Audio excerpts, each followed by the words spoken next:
Hola, ¿se escucha? Sí, Sí, perfecto.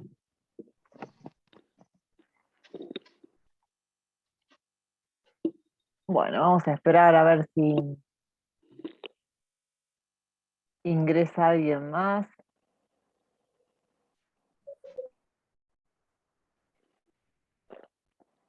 ¿Ya empezaron con los parciales?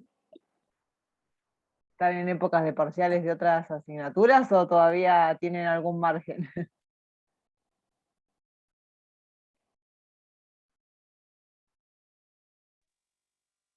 yo estoy con Desmutense. este seminario. ¿Con los seminarios nada más? ¿Y ya con esta te recibís, Alejandro? Sí, con esto sí, Bien, bien. O sea que ya está, ya en 2 semanitas ya termina, estoy le listo. ponemos un punto final. Exactamente. Bueno, Hola, me profe. alegro. Hola, profe, hola, profe, sí, hola.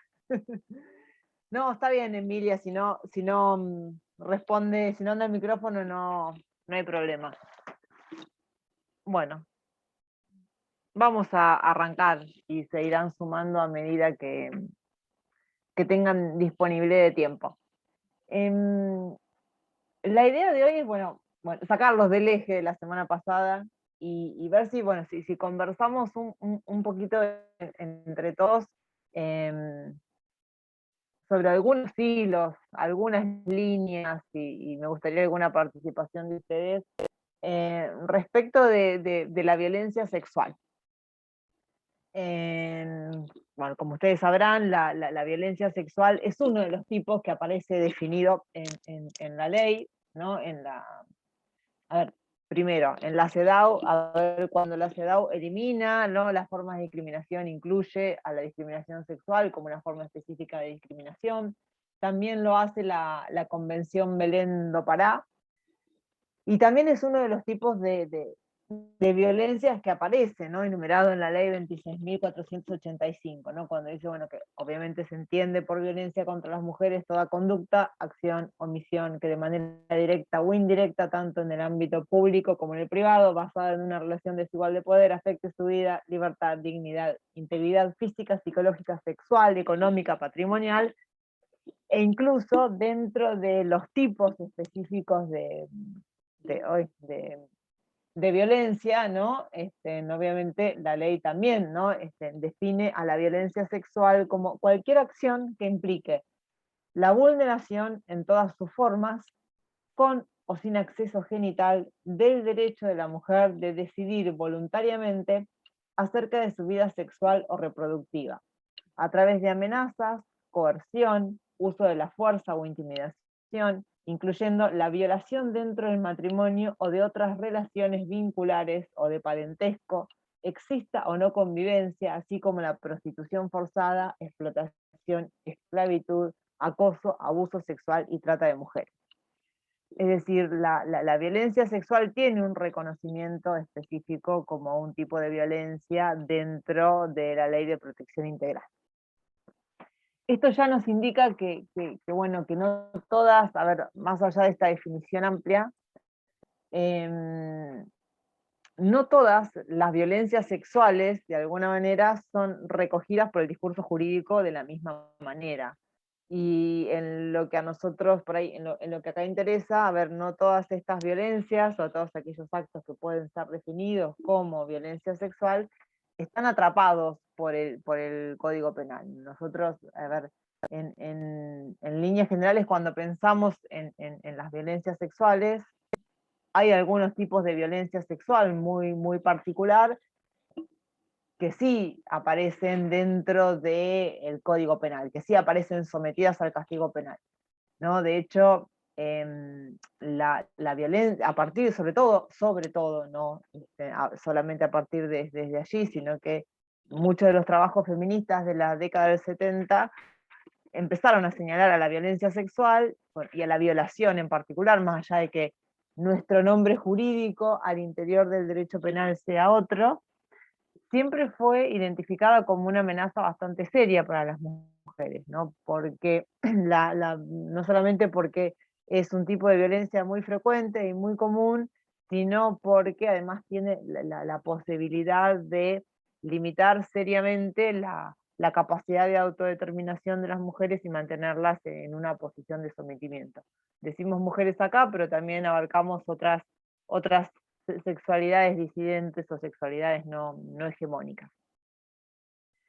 Y de ahí en más, a ver, todos los trabajos han ido, ¿no?, avanzando en el desmantelamiento de muchos de los estereotipos en torno a la violencia sexual.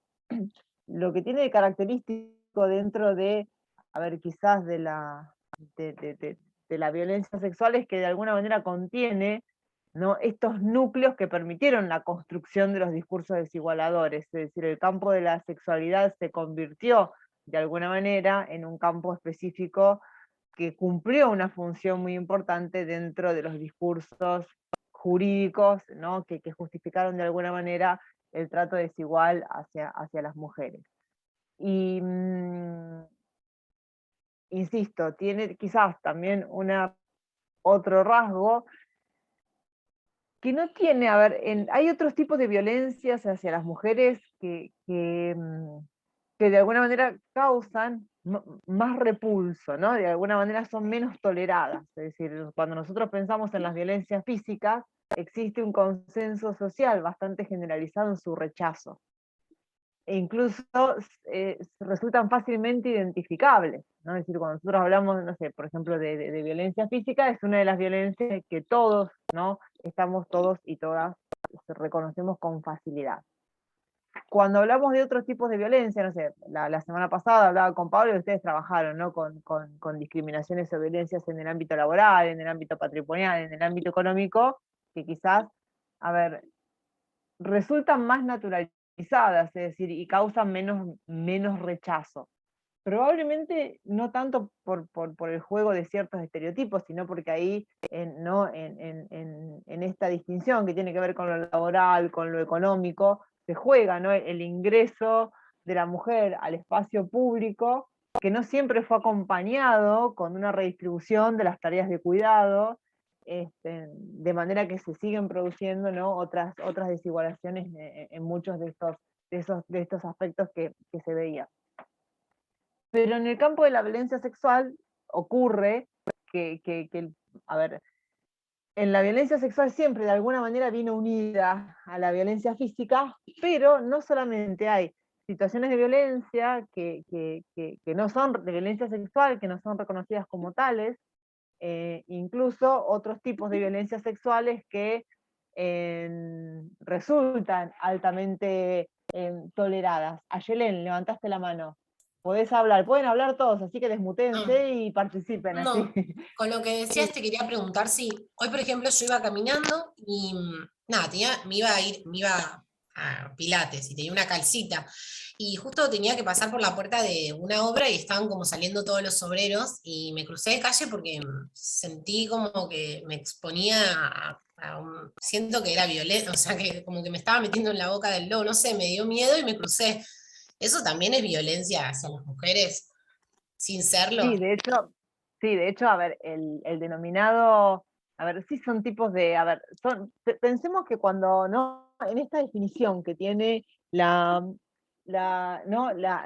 digo, por el tratamiento jurídico de la violencia, ¿no? Quiero volver a esta definición. Fíjense cuando la ley, para trabajar con un marco conceptual un poco más fijo, ¿no?, es la propia ley la que está diciendo que entendemos por violencia, ¿no?, toda conducta, acción o omisión que de manera directa o indirecta en el ámbito público como en el privado, basada en una relación desigual de poder, afecte la vida, la libertad, la sexualidad, ¿no? Es decir, cuando la ley define violencia y cuando estamos hablando de la violencia contra las mujeres, no estamos hablando de esto que nosotros comúnmente identificamos con la violencia física, ¿no? Sino que tiene que ver con el no reconocimiento de un derecho, y es las situaciones denominadas de acoso callejero, esto que tiene que ver ¿no?, con el tratamiento de la mujer como objeto, claro que forman, a ver, no solamente, a ver, implican un ejercicio de violencia, ¿no?, en este caso de violencia simbólica, de violencia verbal, es decir, podemos incluirlo dentro de muchas categorías, y claramente tienen un contenido, la mayoría de esos, a ver, tienen un contenido sexual. Es decir, aquello que implica, de pronto todas las mujeres tenemos naturalizados a ver, cruzar de vereda en algún momento cuando nos encontramos con algún grupo de varones. Incluso si nosotros nos fijamos en muchas de las, no sé si recordarán, muchas campañas de estas gráficas o publicitarias que empezaron a circular respecto del acoso callejero, la violencia callejera. Yo ahora se me viene a la memoria una que había dos amigos en una moto, ¿no? Entonces de pronto uno la aceleraba y decía, uy, mira cómo se vistió ese shortcito, y si tiene ese shortcito es porque de alguna manera está como buscando o insinuando, despertando los instintos sexuales de los varones. Sí, claramente es una forma de violencia. Y ahora que la trajiste a colación, la vamos a guardar como en un paréntesis, porque esto no solamente es un tipo de violencia quizás específica, que sí obviamente está cruzada por ingredientes sexuales, pero que nos lleva de la mano a otra cuestión que sí aparece ligada con las situaciones de violencia sexual, y que tienen que ver, ¿no?, con la erotización, con la objetivación del cuerpo de las mujeres, y con esta idea de que las mujeres terminamos siendo propiedad de los hombres.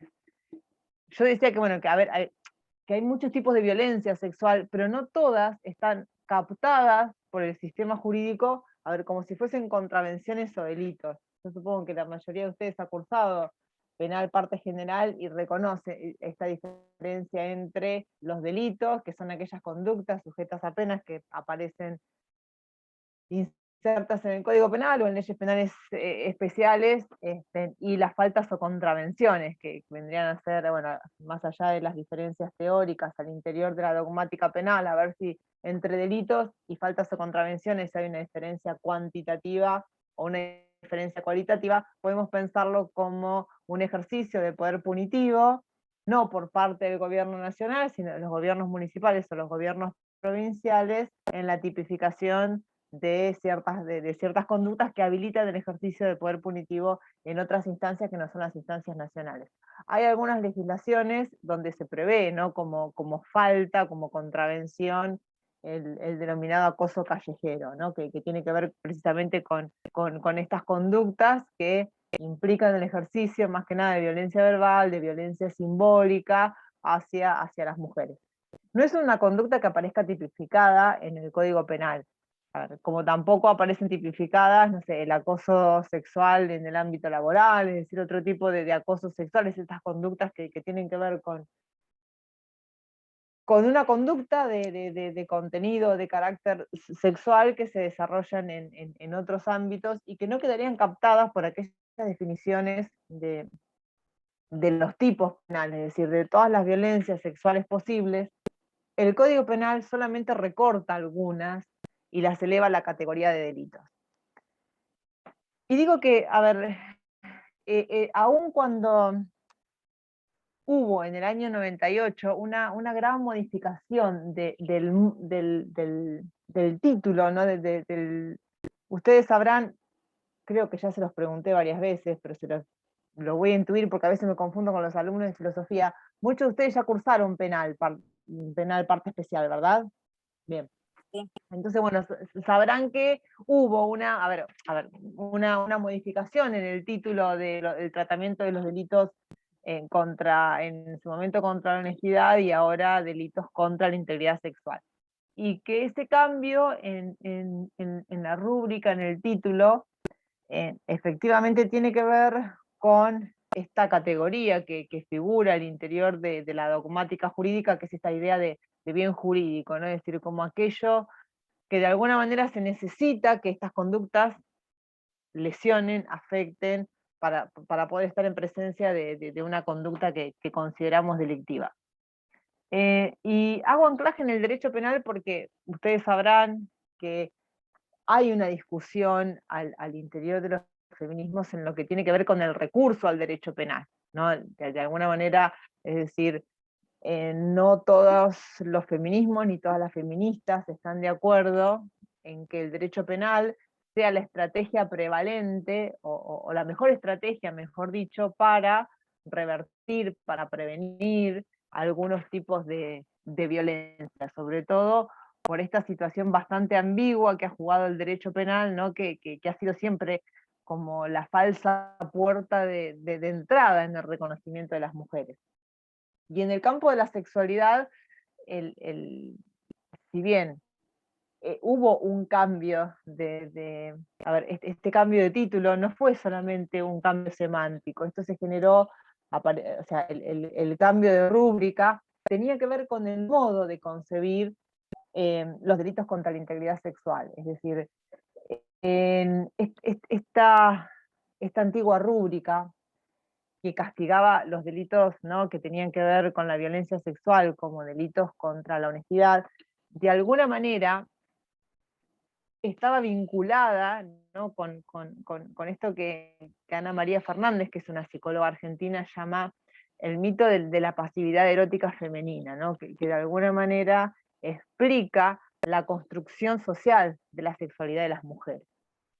El discurso médico, sobre todo el discurso médico de la naturaleza femenina, consagró, ¿no?, una narrativa muy particular que delineó la imagen de la mujer, ¿no?, como una mujer frágil, emotiva, dependiente, sexualmente pasiva y predeterminada a la maternidad.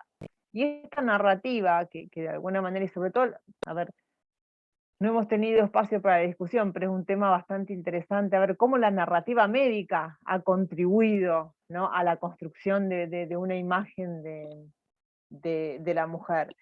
Pero esta narrativa, que hoy ha sido puesta en tela de juicio, que de alguna manera ha sido objeto de discusiones, de alguna manera mantiene un grado relevante de productividad y de eficacia en la construcción de ciertos imaginarios sociales, ¿no? Este discurso, esto que llamamos el mito de la pasividad erótica femenina, ¿no? El discurso de la mujer como sexualmente pasiva, pero además predeterminada a la maternidad, es un discurso esencialista, es un discurso globalizante, y además adscribe todos estos rasgos a supuestas características biológicas de las mujeres, y por supuesto a características de carácter universal. ¿No? En este sentido, ¿qué pasa? ¿Se ve como natural o se ve como una característica biológica la pasividad de las mujeres en lo que respecta a la sexualidad? Entonces queda esta imagen condensada con una eficaz equivalencia simbólica, ¿no?, que permite adscribir a lo masculino las actitudes activas o la actividad de lo masculino y la pasividad con lo femenino. Y la gran pregunta es, que, a ver, en realidad, que esta es una imagen que permitió la construcción social de la sexualidad femenina. Y esto vino unido también a muchos cambios en la conformación o a la instalación, ¿no?, históricamente de la familia mononuclear, ¿no? Es decir, pareciera ser que hay un proceso, un proceso histórico que se encuentra ligado de manera muy profunda a los cambios que en la constitución de la familia, los hábitos familiares, los roles familiares y las costumbres se produjeron con el paso de la antigua sociedad feudal a la sociedad industrial, ¿no? Hay un fuerte anclaje, ¿no?, de la sexualidad en la familia conyugal reproductora, es decir, ese paso histórico que seguramente, no sé, ustedes, o este paso histórico se ve cuando cuando se estudian estos binarismos que se corresponden a lo masculino y a lo femenino, y cuando vemos que la mujer está relegada a lo productivo, el hombre a lo productivo y la mujer a lo reproductivo, tiene que ver con este paso histórico donde la mujer, ¿no?, empieza a nuclearse como, a ver, como un elemento referente de la familia nuclear, ¿no? Es decir, cuando comienza a reducirse a las familias y se instalan, y el núcleo gregario se reduce, ahí la mujer empieza a tener un papel bastante preponderante, ¿no? Y esto también implica, a ver, no solamente que se resalta la maternidad, sino también cambian las estrategias de crianza y educación de los hijos, ¿no? Hasta aquel entonces no sé, hasta los años 1700 era común, no sé, las madres no amamantaban, eran común la existencia de nodrizas, esto producía una gran mortalidad infantil, entonces, bueno, a ver, digo este dato quizás casi anecdótico, porque tiene que ver cómo la familia, a su vez, se va reduciendo la familia nuclear, se va reduciendo el lugar de los afectos, y esto va anclando también el rol reproductor de la mujer. Y ese rol reproductor de la mujer a su vez trajo otros cambios que, insisto, tienen que ver, que van acompañados, ¿no? También de discursos morales y discursos médicos que, que implican que el ingreso de la mujer a esta familia nuclear de alguna manera disminuyen las posibilidades de descendencia, es decir, cada vez son menos los hijos que tienen las mujeres y cada vez mayor el cuidado que la mujer debe demandarla al interior de la familia, pero también desde los discursos morales lo que se va a acentuar como virtud es la idea del pudor, ¿no? La idea del pudor y la idea de la obediencia a femeninos, ¿no? Y de alguna manera esto también hay una cuestión bastante interesante que la trata Foucault como esta idea Foucaultiana de los dispositivos de la sexualidad, ¿no? Y Foucault habla de 4 grandes dispositivos estratégicos que despliegan a partir del sexo dispositivos muy específicos de saber y de poder, y que van consolidando de alguna manera su coherencia en el transcurso del siglo XVIII. Y esta coherencia implica, ¿no?, en el orden del saber, productividad, y en el orden de poder, obviamente, eficacia. Estos dispositivos de los que habla Foucault, ¿no?, habla de la histerización del cuerpo de la mujer, la pedagogización del sexo de los niños, la socialización de las conductas procreadoras y la psiquiatrización del poder perverso. A partir del momento, ¿no?, en que se instala la familia nuclear, lo que sucede es que la familia pasa a ser el lugar del amor, ¿no?, a través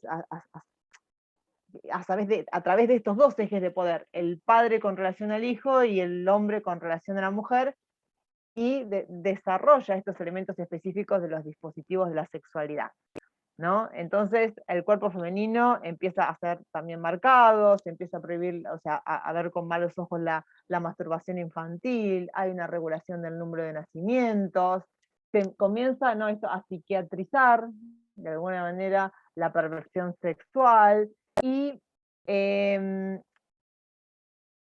se habla de, ¿no?, de alguna manera el anclaje de la mujer en una familia conyugal reproductora, y empiezan a marginar cualquier ejercicio de la sexualidad que quede por fuera de la familia, ¿no? Es decir, más que la represión del sexo, lo que hay es una producción de cierto tipo de sexualidad, ¿no? Entonces, obviamente, bueno, cambia la nueva sociedad, y también cambia la utilización de los cuerpos. Esto de la utilización de los cuerpos no es algo que es propio, ¿no?, del ámbito de lo femenino, del ámbito de la sexualidad femenina, sino que los cuerpos, no sé, cumplen otra función también no sé, en otros dispositivos de poder, ¿no? Pensemos en los dispositivos penales con relación al hombre, ¿no?, y lo que implica, ¿no?, el cuerpo como objeto de castigo, luego, ¿no?, cuando nacen las prisiones, el confinamiento de los cuerpos en el espacio de encierro para quitarles el tiempo de productividad, es decir, bueno, los cuerpos se convierten en estos objetos de disciplinamiento, y obviamente el cuerpo femenino también se convierte en un objeto de disciplinamiento al interior de las familias. Y esto implica, como les decía, que hay como empiezan a haber ciertos cambios, ¿no? De pronto, también en algún momento antes de que se comience a instaurar ya la idea de las sociedades industriales, era muy común los casamientos púberes, ¿no? Es decir, el casamiento de las chicas de las niñas a muy temprana edad. Entonces comienza a distanciarse, ¿no?, la edad de la niñez entre el casamiento, ¿no?, y nace lo que sería la adolescencia, y esto implica, ¿no?, un foco estratégico de disciplinamiento de las mujeres hacia, ¿no?, de pronto el hecho de distanciar la edad núbil, ¿no?, diferenciar la pubertad de la nubilidad, la pubertad de la posibilidad de casarse, tiene que ver con una preparación, ¿no? O sea, incluso con una preparación, o con una preparación moral, como una educación moral que va a moldear a las niñas en vista de dos objetivos esenciales, que es guardarlas vírgenes hasta el matrimonio, ¿no? Y luego prepararlas para ser esposas sumisas. Y obviamente acá también, por eso digo, también es importante a veces estudiar qué es lo que dice el discurso médico, porque el discurso médico, ¿no? como parte de las campañas médico-higienistas del siglo XIX, incluso recomendaban a las madres las listas de alimentos que debían evitarse por sus características afrodisíacas o por sus características de estimulantes intelectuales, ¿no? de estimulantes intelectuales, ¿no? Y esto iba unido a otros discursos, ¿no? Porque la inferioridad biológica de las mujeres, su incapacidad para la racionalidad, para el pensamiento abstracto, también las iba excluyendo de los estudios, ¿no? Yo no tengo acá la cita, pero a mí siempre me gusta leer, ¿no? Este párrafo de Rousseau, porque todos estudiamos, ¿no? Los que cursamos las primeras materias, y cuando vemos nuestras primeras nociones de Estado, y vemos a Rousseau como el padre del contractualismo y como uno de los grandes teóricos, ¿no? De pronto nuestra forma de Estado, cuando leemos lo que decía Rousseau, de Emilio y Sofía, ¿no? Es decir, bueno, de cómo debía educarse a los varones y cómo debía educarse a las mujeres, y que las mujeres no teníamos capacidad para participar en la vida pública, en que no teníamos esta capacidad para la racionalidad, por lo tanto, nuestros estudios tenían que ver con las manualidades propias para la preparación del hogar, es decir, cómo muchos de los discursos de otras ciencias sociales, otras disciplinas sociales, ¿no? De alguna manera fueron preparando este lugar. Y también en el caso, ¿no? en estos, insisto, en estos dispositivos de la sexualidad, o en estos dispositivos de poder, ¿no? De alguna manera, volvemos que estas reconfiguraciones de las relaciones sociales, de las relaciones de producción, también implicaban, como decía, no una reforma, pero sí esta idea de moldear moralmente para, como decía, estos dos objetivos, para llegar, ¿no? para la pasividad, para la obediencia, para llegar virgen al matrimonio, y como les decía, ¿no?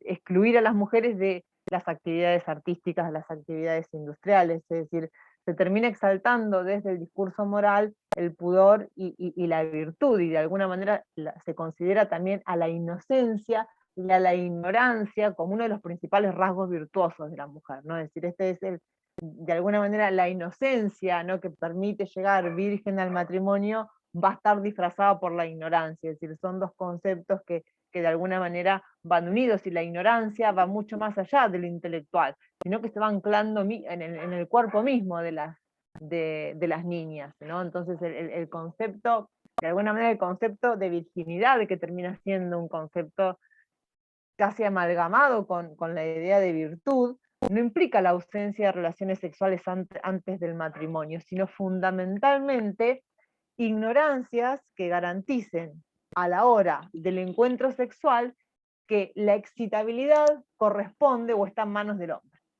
¿no? Es decir,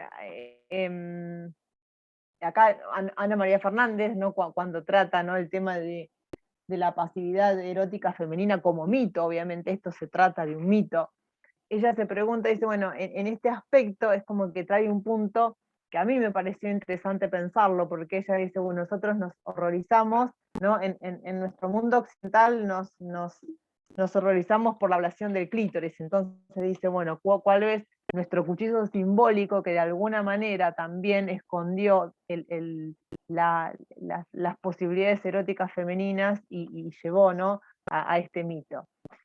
Y obviamente la eficacia de las estrategias simbólicas de nuestra cultura moldearon, insisto, la realidad de los cuerpos. Y se va consolidando, ¿no? De alguna manera un ideario, un imaginario femenino que termina siendo más objeto que sujeto de deseo, ¿no? Y de alguna manera esto tenía que ver con lo que marcaba Ayelen, ¿no? Es decir, las mujeres pasamos a ser no sujetos de deseo, sino objetos de deseo, y una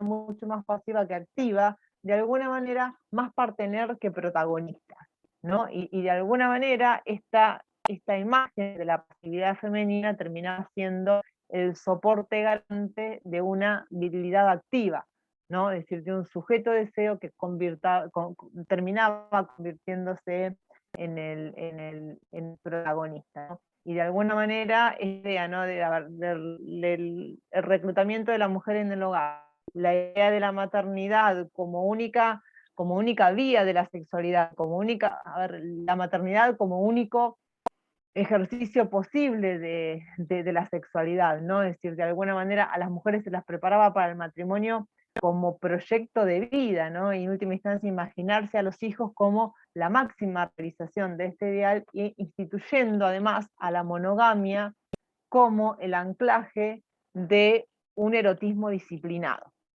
Es decir, y esta imagen, este mito, es el que de alguna manera termina protegiendo, o sea, el mito de las mujeres, de la pasividad erótica femenina, era el mito que terminaban protegiendo las normas penales, ¿no? Esto que por ahí en algún otro momento lo anticipábamos, o me parece que lo mencionamos en algún encuentro anterior, es decir, bueno, a ver, ¿qué es lo que en última instancia están, o sea, cuál es la mujer a la que supuestamente protege el Código Penal, o al menos a la mujer a la que protegía hasta no hace mucho tiempo el Código Penal? Bueno, es esta mujer, ¿no? A ver, esta mujer encarnada en estos mitos. Obviamente el mito de la pasividad erótica femenina, ¿no? Va unida, o unido, ¿no? En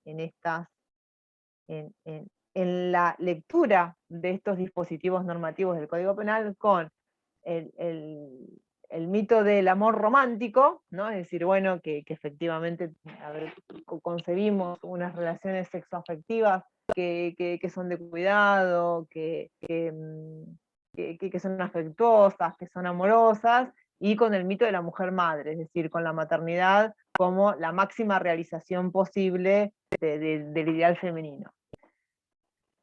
Y esto era lo que en algún momento, a ver, aparecía en el tratamiento que el Código Penal venía realizando de los delitos contra la integridad sexual, ¿no? Es decir, no quiero insistir en esto porque ustedes cursaron la materia, pero recordarán que, a ver, se denominaban, a ver, delitos contra la honestidad, ¿no? El bien jurídico, que es aquello que supuestamente estas conductas que aparecían, ¿no? Estas agresiones sexuales que aparecían calificadas como delito, lo que protegían era la honestidad de la mujer, y la honestidad de la mujer residía en su indemnidad vaginal, ¿no? Es decir, no había, a ver, porque pensemos en, a ver, ¿cuál es la figura paradigmática del tratamiento de la violencia sexual en el Código Penal?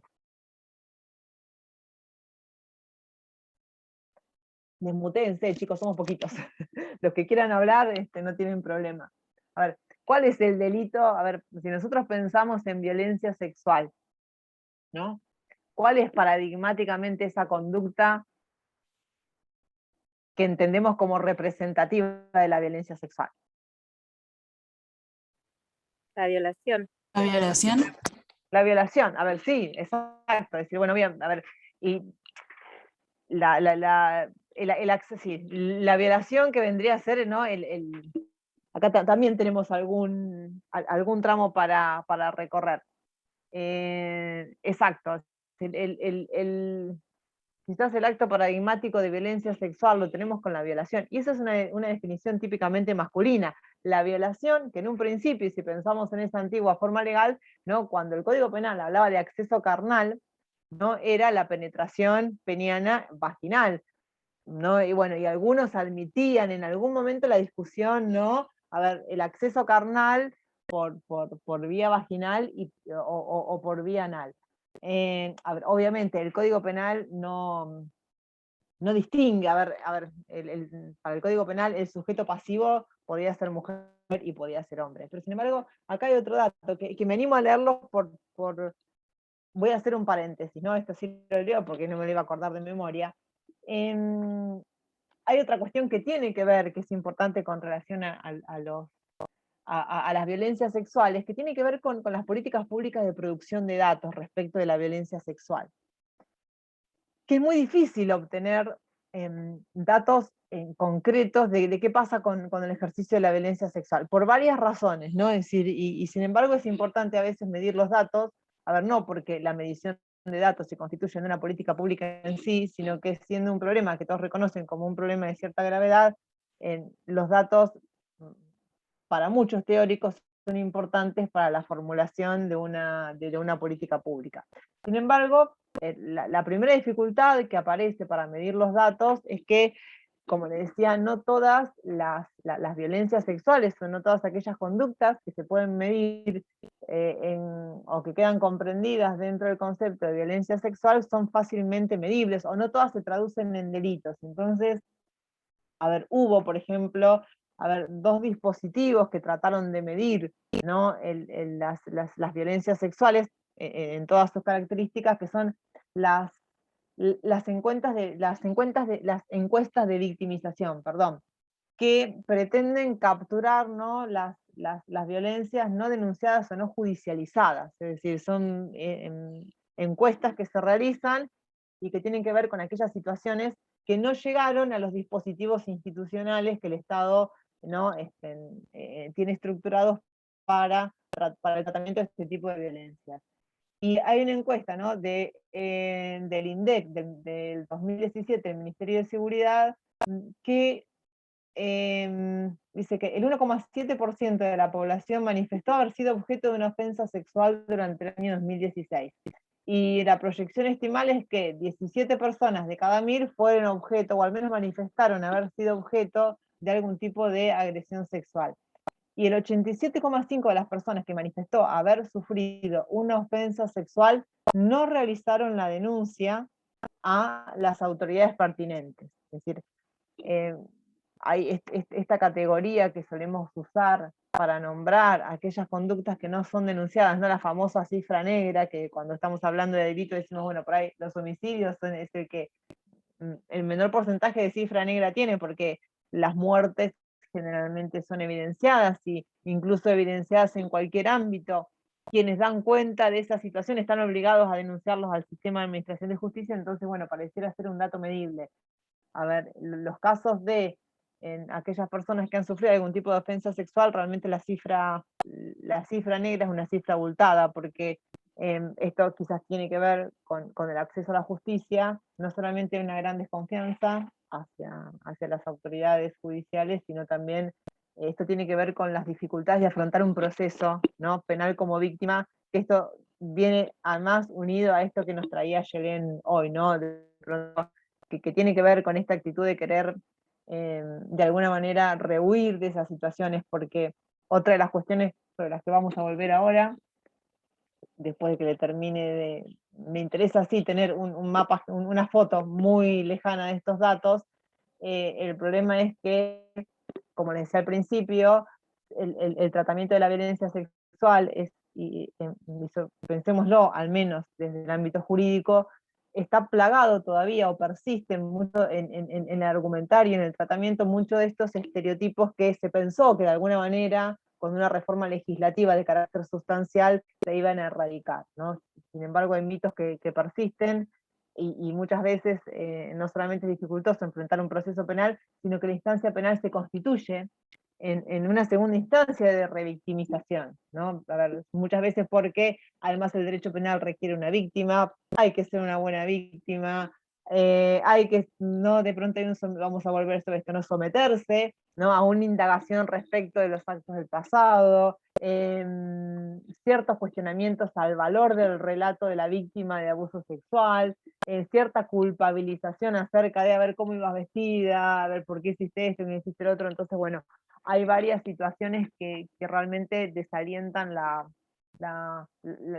posibilidad de la denuncia, ¿no? Además de que, bueno, que hay otra cuestión que también algunas feministas ponen sobre la mesa, que son críticas en cuanto a qué es lo que pasa con esta violencia que también se ejerce por parte de las instituciones estatales, es que muchas veces se presenta, ¿no? al recurso penal, se induce a la denuncia, pero no es que la mujer denuncia, se la abandona, ¿no? en el laberinto del proceso. Es decir, no hay un acompañamiento, salvo a ver que alguna de las víctimas se presente con un particular damnificado, no hay ni un proceso de acompañamiento que tenga que ver con la intervención procesal ni otros mecanismos de acompañamiento que tengan que ver con qué pasa en la vida cotidiana de aquella persona que es víctima de violencia sexual y decide, ¿no?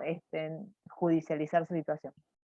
Son cuestiones, a ver, hay muchos factores que inciden en que, ¿no? en este número, en esta cifra, que hay un 80% de personas que, habiendo sido víctimas de una ofensa sexual, no formula la denuncia a las autoridades, ¿no? Luego, otra de estas encuestas de victimización del Ministerio de Justicia y Derechos Humanos del año 2018, ¿no? Que también hay un porcentaje de un 13% de las encuestadas que, bueno, acá eran mujeres, ¿no? Que manifestó haber sido violentada sexualmente por una persona, a ver, desconocida o extraña, al menos una vez desde los 16 años. Acá hay otro cuestionamiento general respecto del relevamiento de datos, y que tiene que ver, bueno, cuáles son, a ver, cómo se deciden aquellos datos que van a ser recolectados, ¿no? Es decir, que muchas veces las instancias institucionales que se disponen para la recolección de datos no relevan aquella información desagregada que permitirían eventualmente una elaboración de una política, o, ¿no? o al menos explicar qué es lo que está pasando, ¿no? Tener un termómetro, qué es lo que está pasando con este fenómeno, porque en esta que es específica, ¿no? Tiene que ver con la condición de extraño o conocido de los agresores sexuales, y el 13% en realidad tiene que ver con agresiones de desconocidos. El otro porcentaje tiene que ver con que hay un amplio número de, acá hay otra, bueno, que tiene que ver con una línea específica de abuso sexual, y que son datos del año 2020, que en las violaciones el 81,1% de los hechos fue cometido por una persona conocida, mientras que solamente el 13%, ¿no? A ver, fue cometida por desconocidos. Que esto también es un dato relevante, porque otro de los estereotipos que suele jugarse, ¿no? A la hora de pensar las agresiones sexuales tiene que ver con que el agresor es siempre un extraño. Sin embargo, el 80%, insisto, de las violaciones denunciadas, ¿no? En una línea específica, que es el 0800 contra el abuso sexual, en el año 2020, el 81,1% de esos casos habían sido perpetrados por conocidos. Es decir, para no hacerla larga, porque es aburrido en realidad, después, si quieren les paso estos datos, ¿no? Hay como si fuesen 3 posibilidades de medición de este fenómeno, y las 3 tienen deficiencias, es decir, que no nos permiten dar cuenta de cuál es la real situación, sino solamente tener un pantallazo muy general de lo que pasa. Las encuestas de victimización, que, insisto, son aquellas encuestas que se realizan de manera general, que no tienen que ver específicamente con la posibilidad de que las ofensas sexuales se traduzcan necesariamente en un delito. Luego, hay registros administrativos, y dentro de los registros administrativos tenemos la línea 144, el Sistema Nacional de Información Criminal, la línea 0800, un 0800 para abuso sexual, y la Oficina de Asesoramiento sobre Violencia Laboral. Estas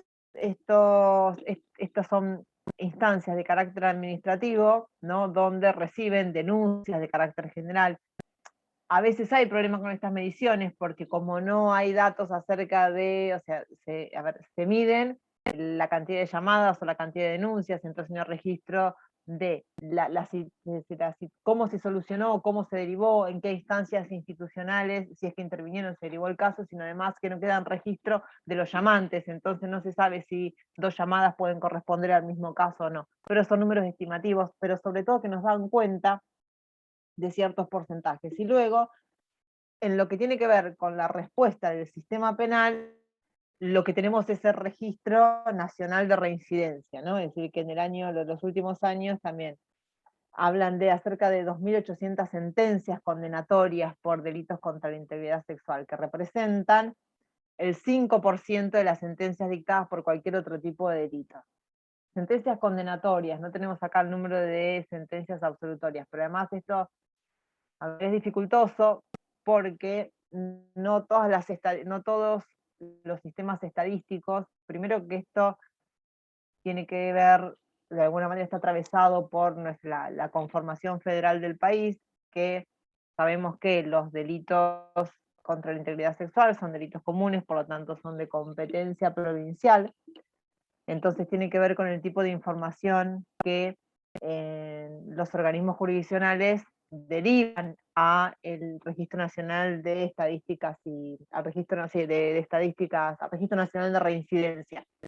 Y que si bien hay una ley que regula qué información hay que derivar al Registro Nacional de Reincidencia, sí, Micaela, tu observación es pertinente, porque acá pensamos, a ver, esta información es, primero, que no es una información que esté desagregada, ¿no? De pronto, bueno, acá tenemos todo tipo de violencia, todo tipo de delitos sexuales, y no solamente las violaciones, porque los delitos contra la integridad sexual son, no sé, no solamente tenemos el abuso sexual simple, agravado, en los que entra el concepto de violación, sino también, bueno, tenemos la trata de personas, la promoción de la prostitución, la facilitación de la prostitución, la corrupción, por otros delitos, pero esos delitos incluso registran un número mucho menor de condenas, y como decía, esperen que voy a abrir el chat, como decía Micaela, sí, a ver, primero, no tenemos en consideración los casos en que no se denunciaron, no tenemos en consideración bueno, las denuncias que fueron desestimadas o aquellas situaciones que terminaron en una absolución. Con lo cual el dato, yo les decía, es bastante relativo, pero yo lo que les quería marcar de los datos tenía que ver con algunos porcentajes que permitían poner en tela de juicio algunos de los mitos que se juegan cuando tratamos este tipo de violencia, ¿no? Y que tiene que ver, primero, con el gran número de situaciones que no se denuncian, con la cantidad de personas que alguna vez fue objeto de algún abuso, a ver, alguna ofensa de carácter sexual, que este es otro dato importante que se releva de la línea 144, ¿no? En el año 2020, el 98% de las personas que se comunicaron fueron mujeres, y el 63% tenía entre 15 y 44 años. Luego, las de 6 de cada 10 mujeres que efectuaron un pedido de ayuda también tenían entre 20 y 40 años. Después, bueno, el Sistema Nacional de Información Criminal, durante los 3 años, entre promedios del 2017, 2018, 2019, 8 de 10 personas denunciantes fueron mujeres, y después este dato que me pareció relevante, que tenía que ver que el 81,1% de las violaciones que habían sido denunciadas, y este dato tiene que ver con una línea específica para el asesoramiento y situaciones de abuso sexual, habían sido cometidas por conocidos. Entonces, como les decía, este dato no es un dato menor. Y esto tiene que ver, ¿no? Es decir, bueno, la mayoría de la literatura, ya estamos casi acercándonos a la hora, entonces sí quiero marcar 2 o 3 cositas que me parecen relevantes. Es decir, cualquier tratamiento, o la mayoría de la literatura que sí se ha generado respecto del tratamiento de la violencia sexual, sí ha sido conteste en advertir que, no obstante, ¿no? Este cambio de significación en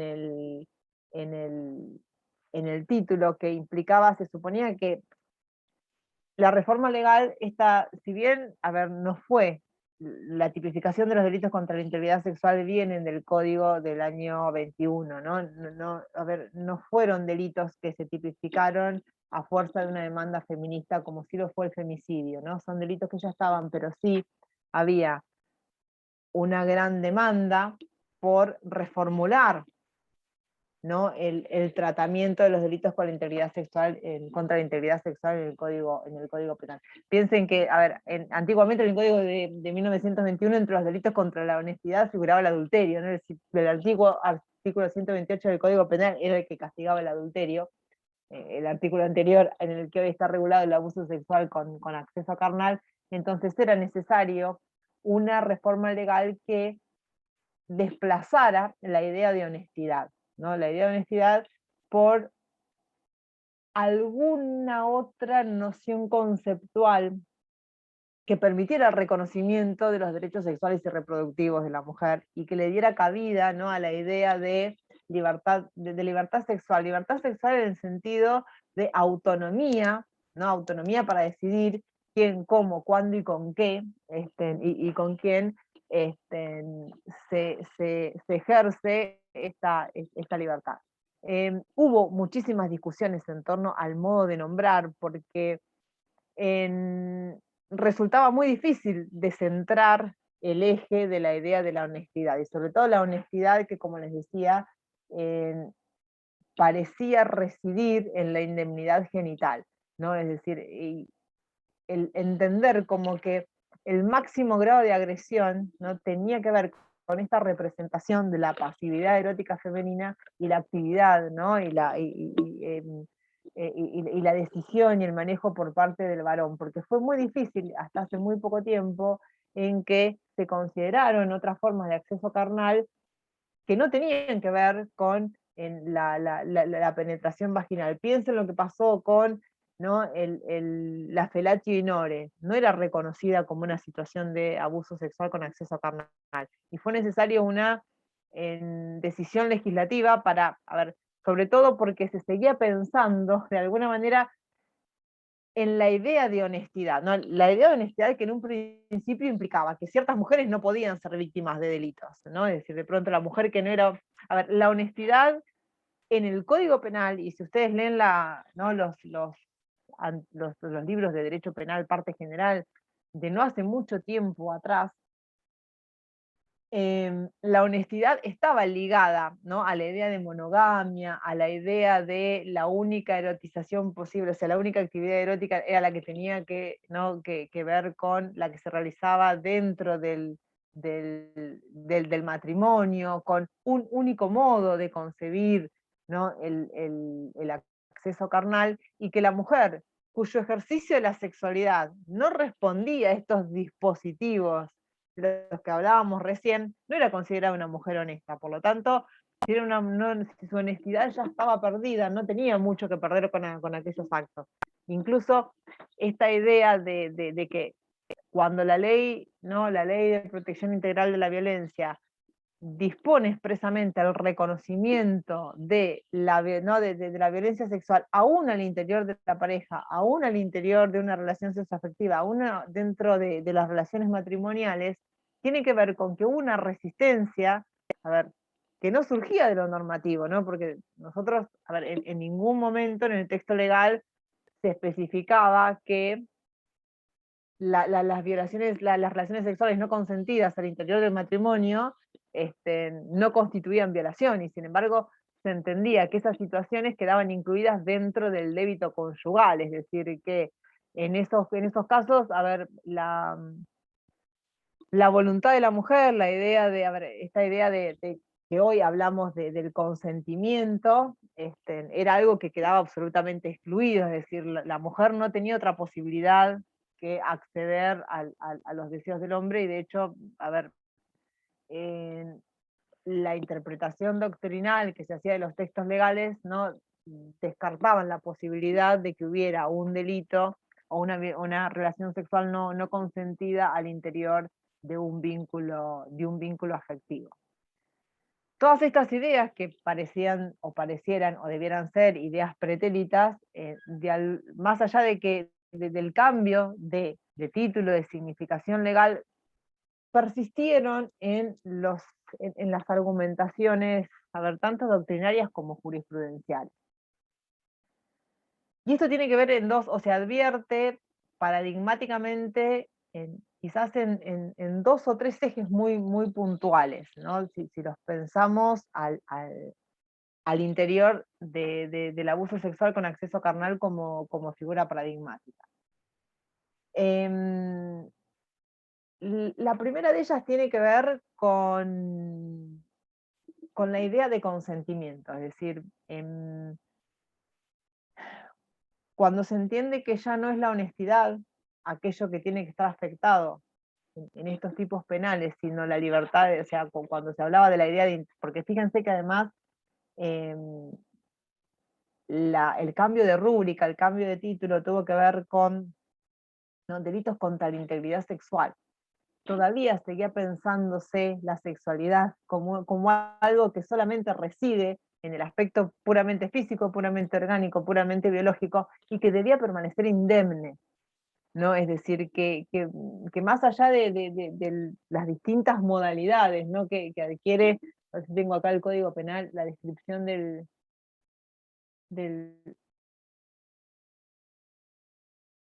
¿no? El artículo 119, que es el que de alguna manera tipifica el abuso sexual, primero dice, será reprimido con reclusión, bueno, a prisión, no importa, el que abusare sexualmente de una persona cuando ésta fuere, bueno, menor de 13, cuando mediare violencia, amenaza, abuso coactivo o intimidatorio de una relación de dependencia, de autoridad o de poder, o aprovecharse de que la víctima por cualquier causa no haya podido consentir libremente la acción.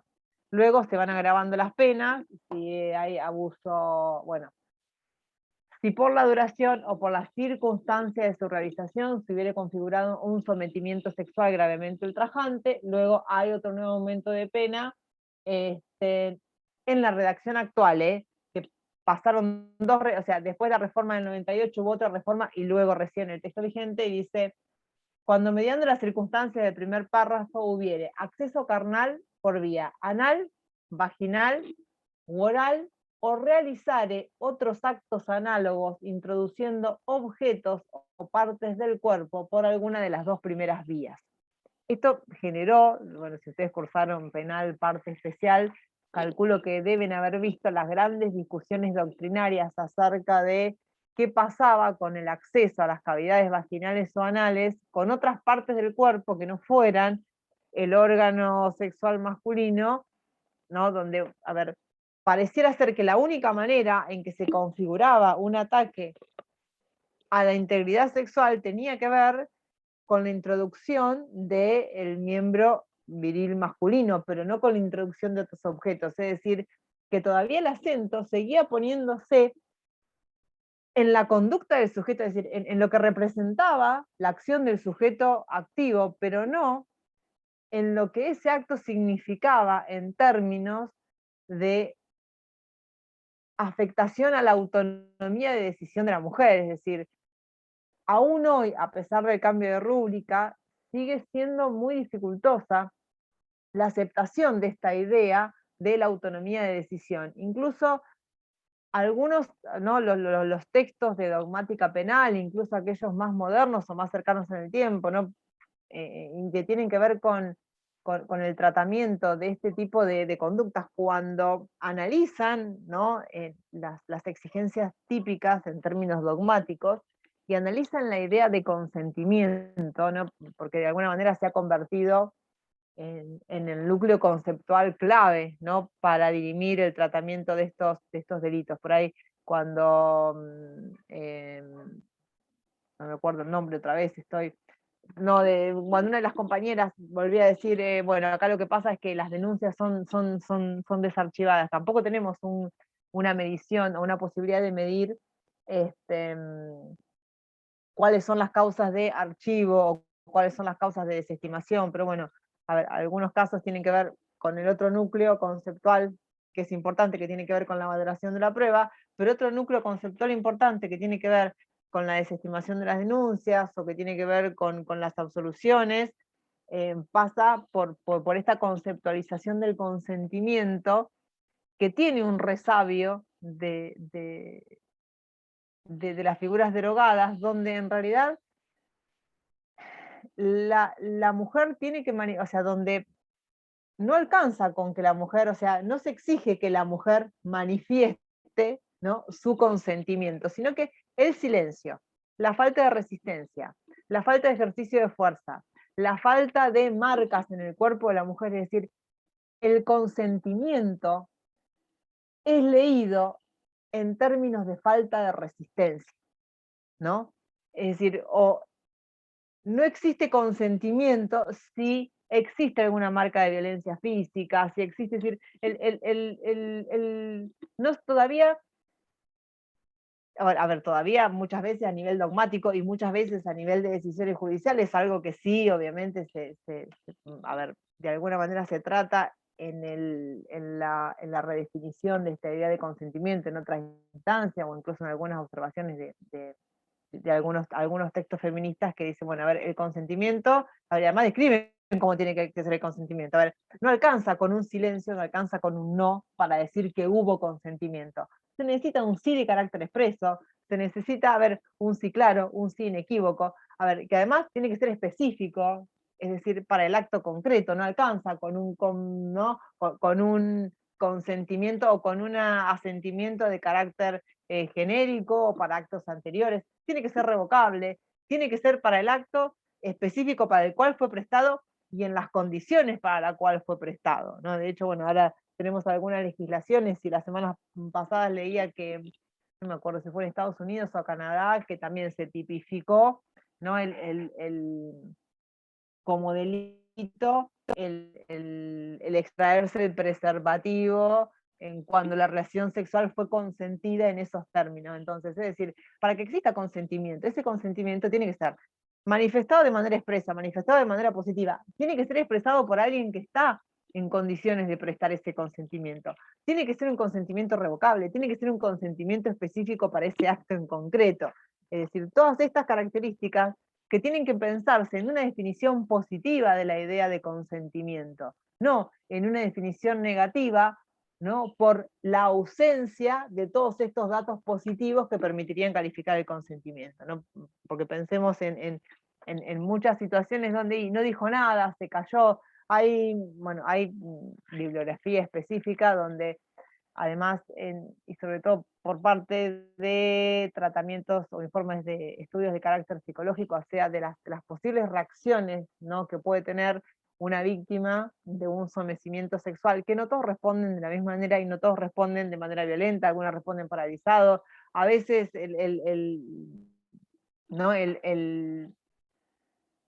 sin, como decía, sin ejercicio de violencia, o la pasividad o el no ponerse también puede ser una respuesta frente al miedo, a la intensificación de la violencia, frente al dolor, frente la ausencia de marca física no significa, ¿no?, existencia de consentimiento.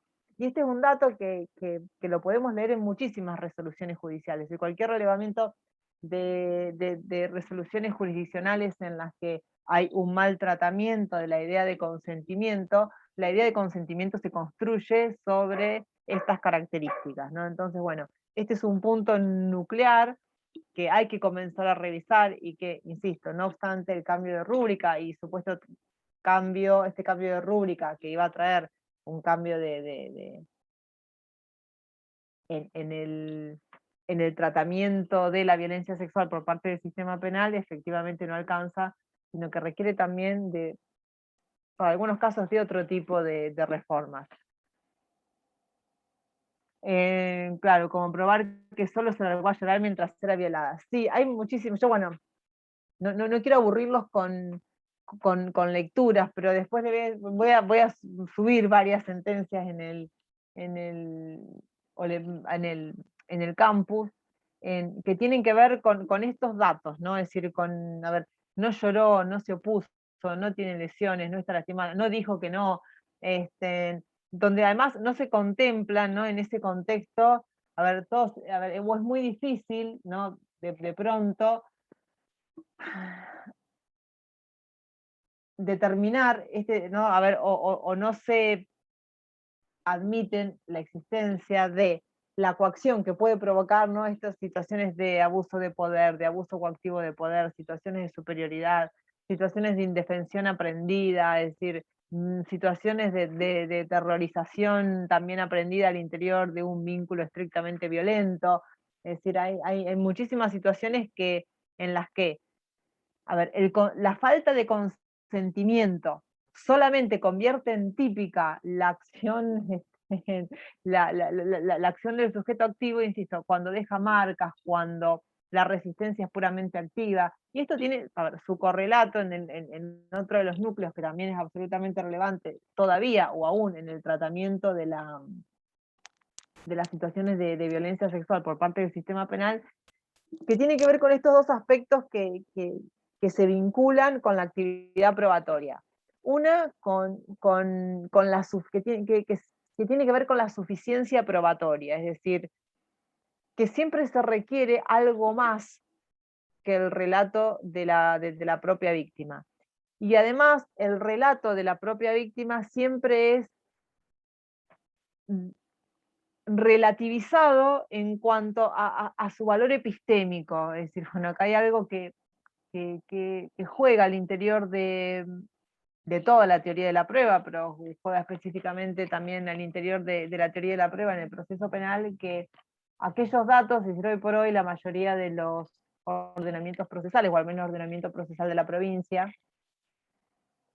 incorporó un sistema de valor probatoria que es un sistema de libertad probatoria que tiene que ver con la posibilidad de que ingresen al proceso cualquier elemento que pueda aportar un dato capaz de generar conocimiento respecto de una situación.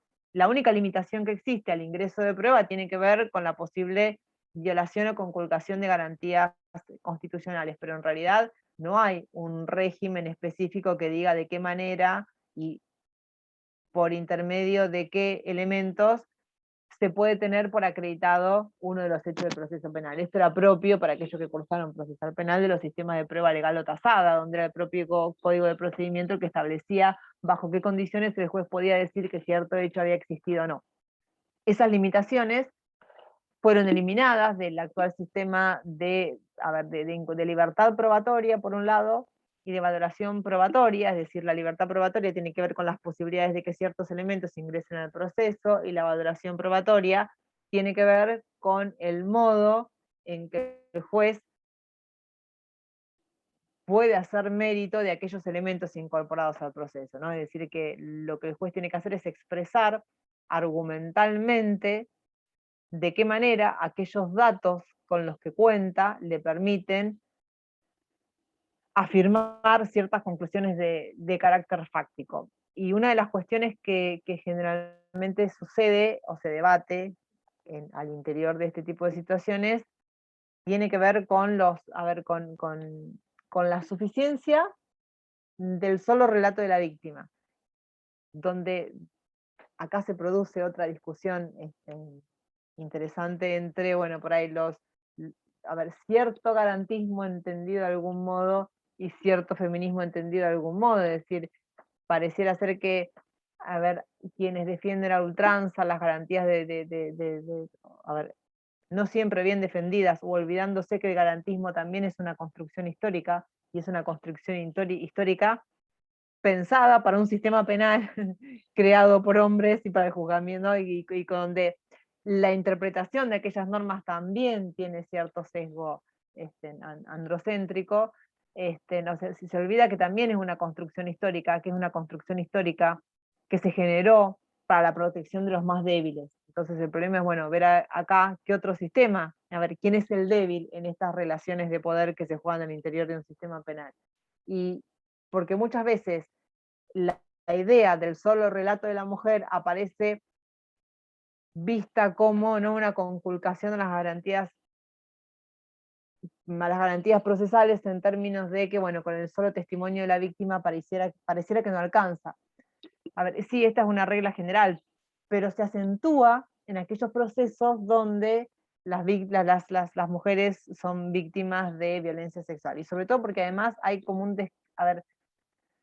un injustificado descrédito, una injustificada desvaloración de su valor epistémico. Y esto tiene que ver con algo que incluso también tuvo reconocimiento normativo. Las mujeres en algún momento no podíamos ser testigos. ¿Y por qué las mujeres no podíamos ser testigos? Porque no teníamos capacidad para testiguar, porque no teníamos memoria, o porque éramos fabuladoras, porque éramos mentirosas. Entonces, cuando una mujer ingresa su relato al proceso penal, aparecen muchos cuestionamientos al valor de su testimonio que no tienen que ver estrictamente con la calidad o con la condición epistémica del relato, sino que tienen que ver con que esa valoración respecto del dato es suplantada por la existencia de varios estereotipos, ¿no? Y el estereotipo de la mujer mentirosa, el estereotipo de la mujer fabuladora, el estereotipo de la mujer especuladora con la denuncia,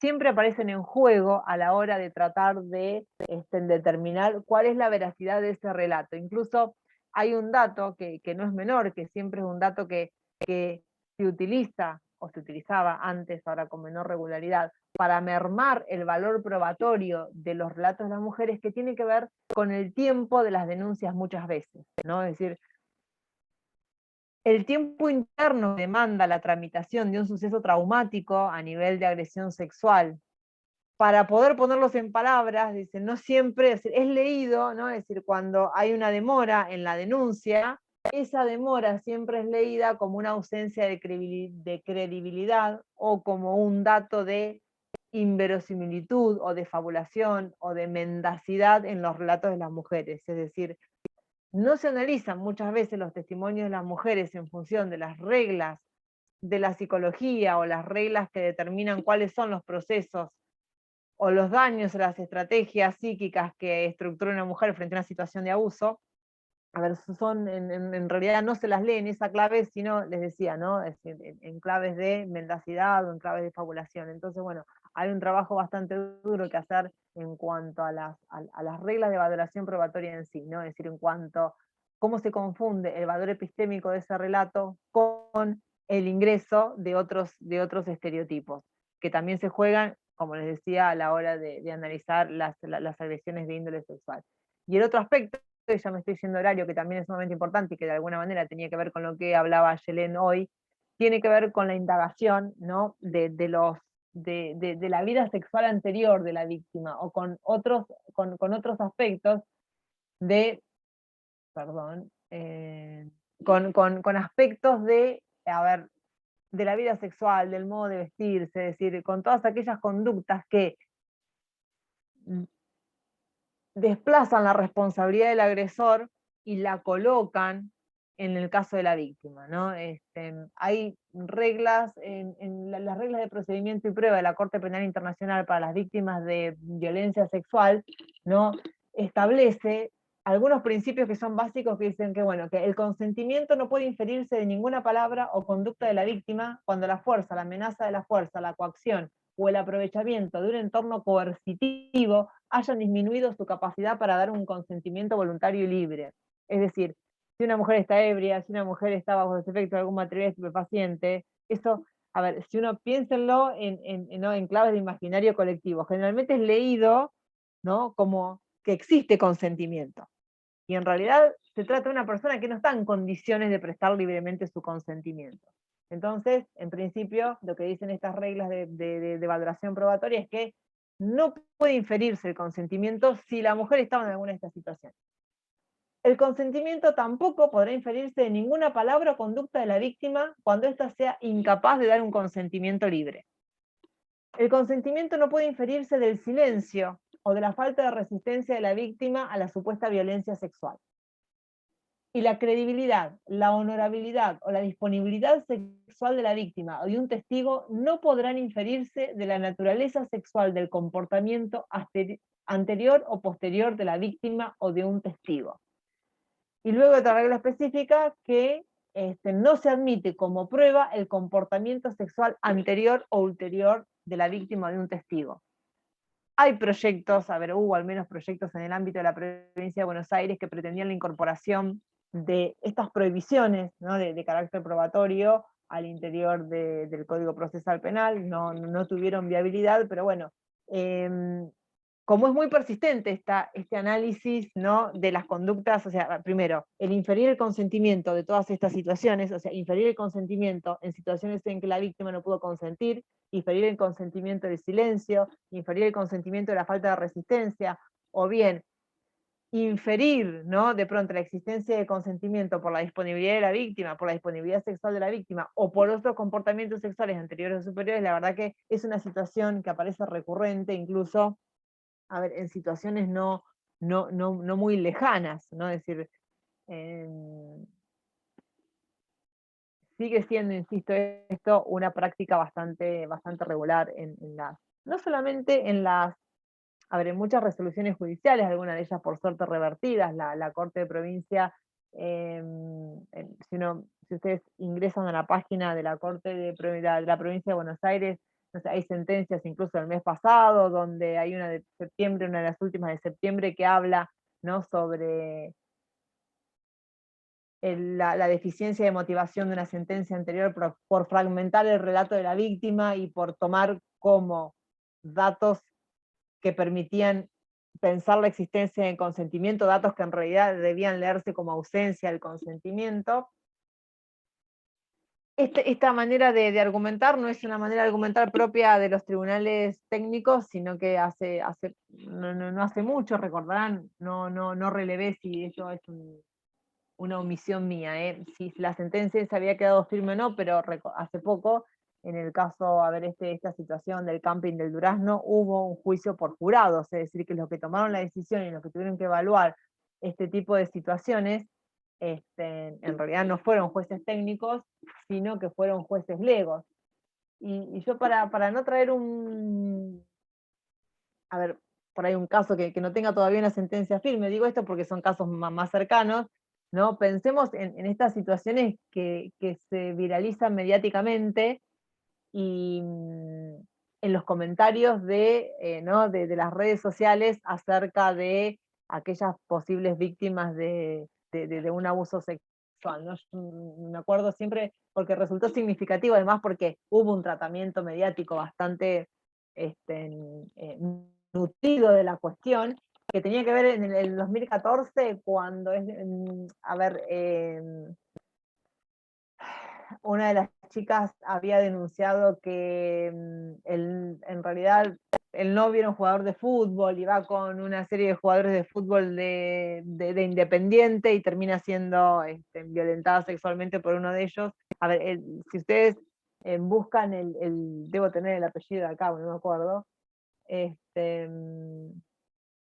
No, tengo los comentarios nada más. Los comentarios de las redes sociales acerca de, ¿no?, decime si sería fácil violarte, ¿acaso no te defenderías y lucharías por tu dignidad? Si la chica no tiene marcas de peleas porque fue consensual. Es una víctima de la fiesta negra en que se metió. ¿O es normal que se vaya a encamar con la pareja a la casa de un amigo y que mientras se la invocan, el amigo ni se despierte? Vamos, papá. Pero qué bárbaro, entregó la cucaracha en un lugar donde había 3 tipos, qué piba más ubicada, la próxima vez llévate unos 20 tipos, así tenés más para denunciarlos. ¿Qué quiero obtener? Que quiero obtener indemnización, no hay duda. Una persona abusada lo primero que hace es lavarse exactamente la zona abusada, y casualmente la chica llega a su casa, se baña, y como para preservar el semen en la vagina. Si eso no es querer preservar las pruebas del delito con vistas a una demanda, es decir, todos los comentarios eran de este tipo. Hay muchísimos comentarios más, simplemente me tomé el atrevimiento de señalar estas 2 o 3 cuestiones que son cuestiones que están vigentes en el imaginario acerca de cómo pensar, ¿no?, el tratamiento de la violencia sexual. Entonces, insisto, más allá de que tengamos un supuesto cambio normativo que implicaba, en su momento, más allá de las discusiones, ¿no?, de sus defensores o detractores, una puerta abierta para un reconocimiento más respetuoso de la autonomía decisoria de la mujer en materia sexual, las prácticas judiciales y sobre todo muchas veces todavía los esquemas simbólicos, las estrategias simbólicas culturales, como todavía siguen trabajando con estereotipos que es necesario desterrar, y cómo la resistencia hacia otro tipo de violencias, ¿no?, violencias más extremas o violencias letales todavía, no tiene la misma fuerza frente a violencias no letales que siguen circulando como formas de violencia mucho más naturalizadas o mucho más normalizadas. Entonces, bueno, como siempre decimos en todos los encuentros, esto es más un punto de partida para pensar que todavía hay mucho para trabajar que un punto de llegada para pensar que la situación está saldada. Si alguien quiere agregar algo, ¿no? Bueno, así que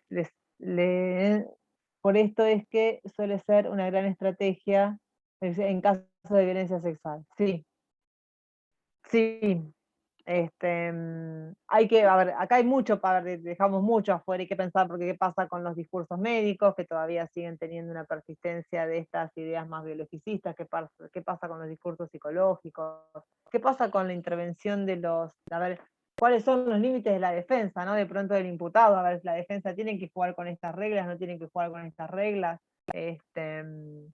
sí, desde el lado de la defensa hay, ahora, por eso digo que es un debate interesante, que incluso hay quienes opinan que la defensa no tiene que tener perspectiva de género y que este tipo de prohibiciones probatorias implican un límite al ejercicio de la defensa. La discusión no está saldada, todavía sigue siendo una discusión bastante actual, y de hecho, si uno pudiera medir cuáles son las estrategias de defensa, sí, las estrategias de defensa todavía siguen articulándose muy a menudo, es decir, uno podría revisar juicios orales, bueno, este año estuvieron suspendidos, pero los juicios que se van reanudando, o los recursos, o las intervenciones escritas en los expedientes, muchas estrategias defensistas siguen hoy articulándose sobre los comportamientos sexuales anteriores, sobre el modo de conducirse, el modo de vestirse, a ver, el consentimiento de otras conductas, porque, a ver, yo leí esto acá y está hecho en un tono muy, quizá bastante vulgar, pero esto tiene su correlato muchas veces en afirmaciones de carácter jurídico, ¿no? Porque de pronto el consentir, ¿no? Por ejemplo, bueno, hoy Ayelen decía, a ver, ¿cómo voy a transitar por este lugar? Hay una calle, hay una película, creo que es Reversible, que tiene una escena muy violenta de una violación donde a la mujer se la presenta, ¿no? En la salida de un subte, en un callejón oscuro, entonces pareciera ser, en este caso, a ver, que el acento del disvalor está puesto en la conducta de la mujer, que sabiendo que es un lugar oscuro y no transitado, decide transitar por ese lugar, ¿no? Es decir, estas restricciones de las que nos hablaba Yelén, ¿no? Que tenemos las mujeres para circular por ciertos espacios sociales, en realidad son restricciones aprendidas que tienen que ver con este tipo de condicionamientos, ¿no? Es decir, bueno, el problema no está en el agresor, sino que el problema está en la mujer que pasa por ahí. Bueno, o esta otra idea que también, con esto termino porque ya me estoy yendo de horario, ¿no? Muchas veces con la patologización del agresor, o con el hecho de pensar que estos son actos puramente interpersonales, ¿no? Bueno, yo acá pasé por alto una discusión quizás interesante que se da también en el interior de los feminismos, es que hay, no sé, feminismos radicales que piensan que en realidad todo acto sexual es un acto de violación, es decir, cualquier relación sexual heterosexual entre un hombre y una mujer es un acto de violación porque hay un ejercicio de violencia masculina. Otras que destierran la sexualidad y lo dejan como un acto puramente de violencia, y posiciones intermedias, pero bueno, sí se los dejo como dato porque es interesante pensarlo. En realidad, Rita Segato, cuando habla de los casos de violaciones o la violencia sexual, dice, bueno, en realidad no es solamente un acto de violencia física, sí está transitada por lo sexual, pero esto es un acto de poder, no es un acto de apropiación del cuerpo de las mujeres, y en realidad es algo que los varones le tienen que demostrar a los otros varones, ¿no? A ver, de qué manera yo me apropio de algo que no es mío. Es decir, hay muchas lecturas interesantes desde los dispositivos de poder que también se ven involucrados en el ejercicio de dispositivos de dominación en los actos de violencia sexual. Por eso digo, es un terreno que tiene muchas aristas para recorrer, así que la idea era simplemente sembrar interrogantes y no responderlos. Ya estoy muy pasada de la hora, les agradezco el tiempo, la escucha, y bueno, ya quedan poquitos encuentros y en 2 semanas estaremos con el conversatorio final. Así que bueno, muchas gracias, chicas y chicos. Buenas tardes. Buenas tardes. No, gracias a ustedes, por favor. Chao, profe, gracias. Chao, chao.